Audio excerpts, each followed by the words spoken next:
I think the issue of refugees is a defining issue for the church. Right from the beginning of the history of God's people, we're told to welcome the widow, the orphan, the stranger, the refugee, the asylum seeker.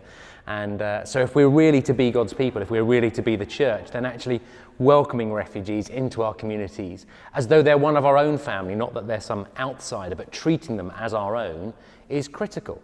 And so at a time when we're facing a migration crisis and a refugee crisis with more than 50 million displaced people around the world, I think this is a critical mission issue for the church to say, well, how do we step up and be the church, be God's people? Well, we know that first and foremost that means welcoming people who are displaced and welcoming those widows, those orphans, those strangers, those asylum seekers, those refugees into our communities and welcoming them as part of our family.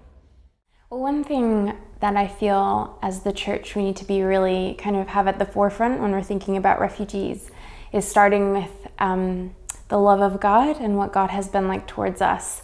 So where there are questions about, should we even welcome refugees and what should be our heart as we do that, I would say it should be the same as we should be trying to reflect God's heart towards us. I have to say that the church played a big role in helping me in my situation as a refugee who survived the genocide of Rwanda. It's very broken. And I had many therapists, many psychologists, psychiatrists. But my wounds were very deep. I needed God, the touch of God to help me. So the church, by welcoming me, making me part of the family, as you may know, a refugee has lost everything, a family, loved ones, a home.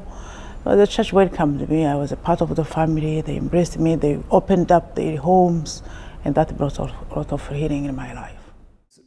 If you want to get involved, if you have that compassionate heart, you want to do something, you've been affected by the images that you see, you're affected by everything that's going on around us at the moment in terms of refugees, be realistic about what you can offer.